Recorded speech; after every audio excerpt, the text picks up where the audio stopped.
Hello friends, welcome on my YouTube channel the celebrity facts. 2025-এর আইপিএলের জন্য 24 ও 25শে November অনুষ্ঠিত হয়েছিল মেগা অকশন। আর এই অকশন থেকে আইপিএলের 10টি দল তাদের পছন্দ মতন প্লেয়ার কিনে তাদের স্কোয়াড কমপ্লিট করে ফেলেছে।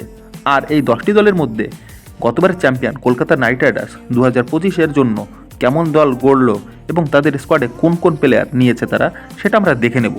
কেকেআর মেগা অকশনের আগে মোট 6 জন প্লেয়ারকে ধরে রেখেছিল। এই 6 জন প্লেয়ার তাদের চ্যাম্পিয়ন দলের স্কোয়াডের অন্যতম সদস্য ছিল। কেকেআর গতবারের চ্যাম্পিয়ন হবার পর তাদের দলের প্লেইং ইলেভেনে খুব বেশি বদল করতে চায়নি, ফলে তারা অকশন থেকে তাদের পুরনো প্লেয়ারদেরই কেনার চেষ্টা করেছে। তারা 2024-এর আইপিএলে তাদের দলের হয়ে খেলা যেসব প্লেয়ারদের তাদের দলে ফিরিয়েছে তারা হলো ভেঙ্কটেশ আইয়ার, অঙ্কিশ রঘুবংশী, রহমানুল্লাহ গুরবাজ, মনীষ পান্ডে, অনুকূল রয় ও বৈভব আরোরা। কেকেআর তাছাড়া নতুন যাদের দলে নিয়েছে তারা হলো কুইন্টন ডিকক, রবমান পাল, লাভলিত সিসোডিয়া, Ajinkya Rahane, Moeen Ali, আন্দ্রিক Nortje, Spencer Johnson, Umran মালিক ও মায়াঙ্ক মার্কান্ডে। তো এবারের কেকেআরের স্কোয়াডে রয়েছে মোট 21 জন প্লেয়ার।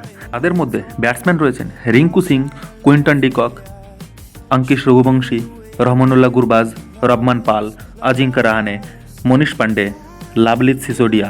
তারপর বোলার হিসেবে রয়েছে Varun Chakravarthy, Anrich Nortje, Spencer Johnson, Vaibhav Arora, Umran Malik, Mayank Markande, Harshit Rana এবং অলরাউন্ডার ক্যাটাগরিতে রয়েছেন ভেঙ্কটেশ আইয়ার, সুনীল নারায়ণ, আন্দ্রে রাসেল, রমনদীপ সিং, মঈন আলী এবং অনুকূল রয়। কেকেআরের এবছরের দলটি দেখে অনেক বেশি এস্টাবলিশ মনে হচ্ছে, কারণ তারা তাদের দলের সমস্ত জায়গাটি ভরাট করে রেখেছে। তাদের কাছে প্রপার ওপেনিং ব্যাটসম্যান রয়েছে সুনীল নারেন, কুইন্টন ডিকক, রহমানুল্লাহ গুরবাজ ও লাভলি সিসোডিয়ার মতো। সুনীল নারেন বাদে বাকি 3 জনই উইকেট কিপার। এরপর মিডল অর্ডারে রয়েছে ভেঙ্কটেশ আইয়ার, অঙ্কিশ রঘুবংশী, অজিঙ্কা রাহানে, মঈন আলী ও Manish Pandey. Lower middle order ও ফিনিশার হিসাবে রয়েছেন Rinku Singh, Andre Russell, Rovman Powell, Ramandeep Singh ও অনুকূল রয়। তারপর বোলারদের সারিতে রয়েছে Harshit Rana, Spencer Johnson, Vaibhav Arora, Umran Malik, Anrich Nortje, Varun Chakravarthy ও সুনীল নারায়ণ। টিম কম্বিনেশনের সুবিধা হিসাবে তারা এই প্লেয়ারদের মধ্যে থেকেই তাদের বেস্ট প্লেইং ইলেভেন খেলাবে। সবথেকে গুরুত্বপূর্ণ বিষয় হলো কেকেআর তাদের প্রত্যেক প্লেয়ারের ব্যাকআপ হিসাবে অন্য প্লেয়ারকেও দলে রেখেছে।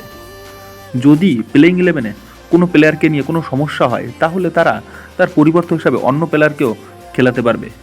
সবথেকে বড় কথা, কেকেআর তাদের গতবারের চ্যাম্পিয়ন দলের প্লেইং ইলেভেনের 2-3 জন বাদে বাকি সবাইকে আবার দলে রেখেছে, ফলে তারা গতবারের উইনিং কম্বিনেশন নিয়েই মাঠে নামতে পারবে। এখন কেকেআরের সবথেকে বড় একটা সমস্যা দেখা যাচ্ছে, সেটা হলো তাদের ক্যাপ্টেন্সি কে করবে, কারণ তাদের কাছে কোনো প্রপার ক্যাপ্টেন নেই। কিন্তু ক্যাপ্টেন হিসাবে দলের কাছে 2-3টে অপশন রয়েছে, তারা হলো ভেঙ্কটেশ আইয়ার, আজিঙ্কে রাহানে ও রিঙ্কু সিং। রাহানে আগে রাজস্থানের হয়ে ক্যাপ্টেন্সি করেছেন, আর অন্যদিকে রিঙ্কু সিং উত্তরপ্রদেশের টি20 লিগে তার ক্যাপ্টেন্সির অভিজ্ঞতা আছে। কিন্তু এদের মধ্যে সবথেকে বড় অপশন হলো ভেঙ্কটেশ আইয়ার। কেকেআরের ম্যানেজমেন্ট যেহেতু ভেঙ্কটেশের জন্য তাদের সবথেকে বেশি টাকা খরচ করেছে, ফলে তারা নিশ্চয়ই তার মধ্যে কোনো বিশেষত্ব দেখেছে। তাছাড়া ভেঙ্কটেশ দলে সবসময় একটা লিডারশিপ রোল প্লে করে থাকেন এবং গত 2 বছর তিনি দলের ভাইস ক্যাপ্টেনও ছিলেন। ফলে ভেঙ্কটেশ আইয়ারকে দলের ক্যাপ্টেন বানালে কোনো অসুবিধা হবে না। ফলে ক্যাপ্টেন্সি ছাড়া দলে আর কোনো সেরকম সমস্যাই নেই, কারণ দলের 1 থেকে 11 পর্যন্ত সবাই দক্ষ প্লেয়ার রয়েছে। দলে ভালো ব্যাটসম্যান, সেরা 2 উইকেট কিপার ও স্পিনার বোলার, খুব ভালো ফাস্ট বোলার রয়েছে। ফলে অন্যান্য বারের অকশন অপেক্ষা কেকেআর খুব ভালো দল গড়েছে। বন্ধুরা, কেকেআরের এই দলটা দেখে আমি তো খুবই খুশি। রেটিংয়ে 10-এর মধ্যে আমি 9 দিতে রাজি। তোমাদের কি মনে হয় দলটা কেমন হয়েছে সেটা অবশ্য কমেন্ট করে জানিও। আর ভিডিওটি ভালো লাগলে লাইক করো ও অন্যান্য আপডেট পেতে চ্যানেলটিকে সাবস্ক্রাইব করো।